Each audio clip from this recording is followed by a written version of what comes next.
boys and girls. Did your buddy do a good job listening to you read? Did you read the sight word book 2 times through? I hope you did. I know I did. My elf friend was a very good listener.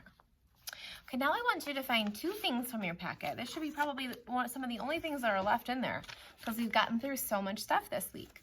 The first thing is our Scholastic booklet this week. It looks like this. It says, Wide Awake in Winter. It's a little booklet. So this is the first thing you need to find from your packet. And the second thing you need to find is this sheet. It says 1, 2, 3, count with me, scavenger hunt. And it has a cute little magnifying glass that has a cute little smiling face. So find these 2 things and grab a pencil, okay? That's what you need for this part of our activities, okay? So grab your scavenger hunt sheet, your Scholastic booklet, and a pencil, okay? So the first thing I'm going to have you do is write your name. Up here on the top of this Scholastic, it says my name, and then it has a big white space. Can you write your name in there for me? Okay, I'm going to write mine, and you write yours, okay? Remember, we're practicing writing with pencils. And remember, names have capital letters in them, right? Beginning of them. So write your name at the top where it says my name. And it's called Wide Awake in Winter. Below that, below the title, it says, Let's follow the deer on a winter walk. What animals will it see? What animals do you think a deer might see as it walks through the winter? It might see a bunny rabbit. I know I see bunny rabbits a lot in the winter. Maybe a squirrel. It might see a dog. I don't know. I guess it depends on where the deer is walking, right? Because where we live, only certain animals live here. Like we see squirrels and chipmunks and rabbits. Sometimes we might see a fox or a coyote. But depending on where this deer is, they might see some different animals that we don't have living around us. So let's read and find out, okay? So the bottom, see how that has a number 1 in the blue circle? We're going to open up to the number 2 page. And it has a yellow line at the top. Do you see the yellow line above the writing? This is the page we're going to read first. It has a picture of the deer. It says, the deer sees a squirrel. It is wide awake. Do you see the squirrel in the picture? I see it now. I didn't see it before. Do you see it? It's on the tree. It really blended into the environment. Do you know what that's called when an animal blends into the environment? Does anybody know? It's a big word. It's camouflage. Can you say camouflage?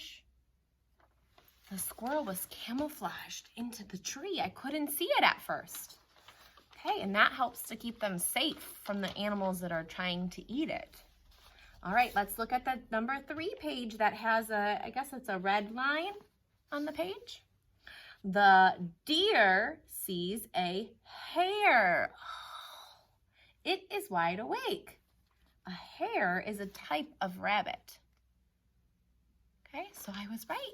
Squirrels and a type of rabbit, a hare. I wonder what else it's going to see. Let's turn to the next page. Well, I guess maybe this is the red line. Maybe this was orange. It looks very similar in color. We're going to turn to the number 4 page with the red line this time. Ooh, I see something red in the picture. Do you see something red? Do you know what kind of bird that is? Do you remember? Remember when we learned about birds during Bee Week? The deer sees a bird. It is wide awake. It's a cardinal. And if you see a cardinal that's bright red like this, that means it's the male. It's the man cardinal. The woman cardinal, the female version of the bird, is not quite as bright and beautiful. It's more gray and has just a little bit of red on its head. But if you see a really red one like this, that means it's a male bird. Okay, let's turn to the next page, number 5.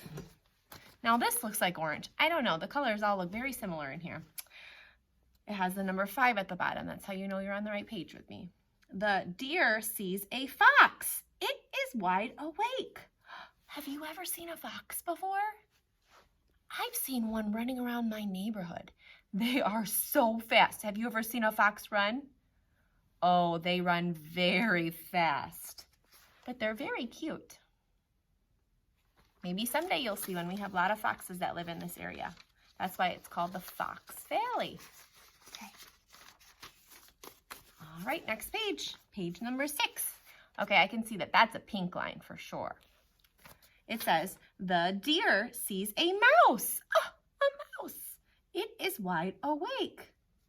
Look at that little mouse. I'm surprised that little mouse isn't afraid of that big deer.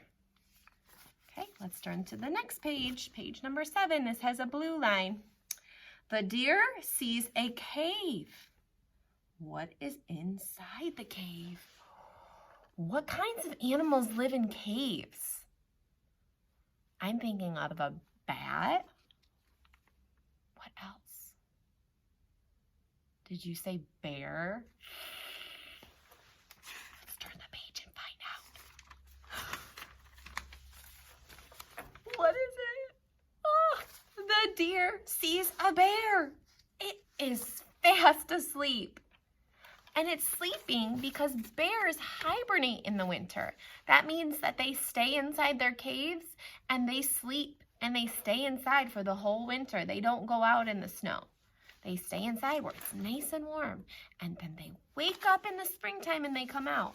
But all the other animals that we read about are awake in the winter. But bears are not. They're very, very sleepy. They hibernate. Can you say that? Hibernate? Sometimes I want to hibernate in winter, right? It gets a little cold. Sometimes we just want to stay all snuggled up in our beds. But no, we have to come to school, right? We have to come and be together. So we got to wake up in the winter. Okay. So that is another book that you can add to your little sight word packet. What am I trying to say? The place where you keep your sight word books. You could keep this one too because it has lots of picture words and it has a lot of our sight words in it. Maybe if you're bored later, you could go back and you could find some of our sight words in this and circle them. Like the, a, my. I don't know that we had my in here. Or go. I don't know if go was in here or not, but I know I saw the and a. So you could go back through and circle those if you wanted to. Okay?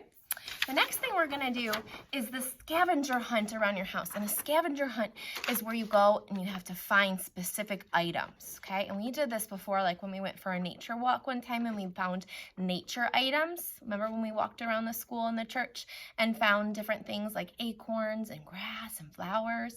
Well, this is the one that you're going to do in your house. Okay, so it has a picture of the item that you're going to have to count. So like for instance, the first one, what is this a picture of? Do you know? Do you see the first one that I'm pointing to here? What is this a picture of?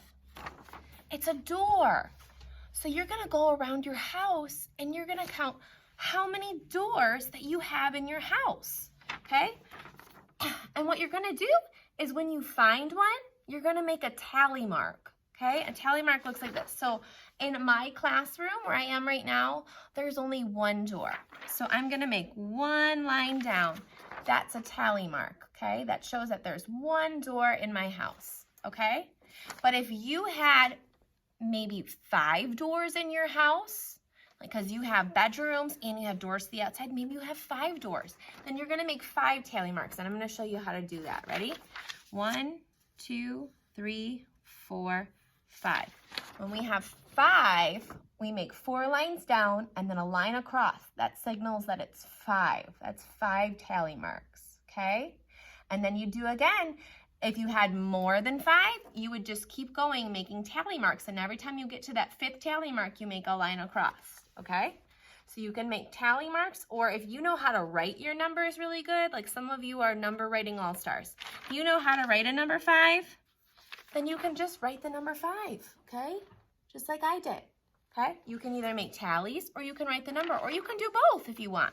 So you're gonna go around and try to find all of these items in your house, or as many as you can, until you get too tired and you're like, I can't count anymore. Then take a break, okay? You can always come back to it later. This is something you can do at any point during the day, okay? So there's doors, chairs, windows, pillows, televisions, books. Oh, that might be a lot. I know I have so many books. I don't think I could count all the books in my house. But maybe you could count all the books that you have in your bedroom or on one shelf in your room.